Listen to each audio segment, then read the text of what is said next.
মেহেন্দির মুখে ঝামা ঘষে দিয়ে উচিত শিক্ষা দিল কৈশিকী মুখার্জি। বিস্তারিত সম্পূর্ণ জানতে হলে ভিডিওটি না টেনে দেখতে থাকুন শেষ পর্যন্ত। 100 কোটি টাকা আত্মসাৎ করার জন্য উঠে পড়ে লেগেছে মেহেন্দি।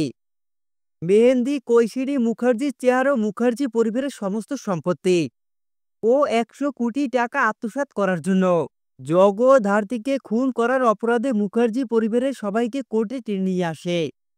মেহেন্দির দায়ের করা মামলাতেই কোর্টে হাজির হয় মুখার্জি পরিবারের সবাই।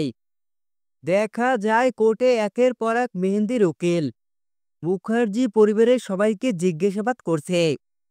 মুখার্জি পরিবারের সবাইকে দোষী সাব্যস্ত করার জন্য উঠে পড়ে লেগেছে মেহেন্দির উকিল। বিশেষ করে কৈশিনী মুখার্জিকে ফাঁসাতে চাইছে মেহেন্দি। কিন্তু দেখা যায় হঠাৎই কৈশিনী মুখার্জির উকিল কোর্টে হাজির হয়ে মেহেন্দির উকিলকে বাজেভাবে জব্দ করে কৈশিনী মুখার্জি ও মুখার্জি পরিবারের সবাইকে মেহেন্দির মিথ্যে এলিগেশনের হাত থেকে মুখার্জি পরিবারকে বাঁচায়। এরপরই দেখা যায় কোর্টে সবার সামনে কৈশিনী মুখার্জি মেহেন্দির মুখে ঝামা ঘষে দেয়। মেহেন্দিকে কোর্টে সবার সামনে মুখে ঝামা ঘষে দিয়ে উচিত শিক্ষা দেয় কৈশিকী। আর এই সবটা দেখি অবাক হয়ে তাকিয়ে থাকে মেহেন্দি।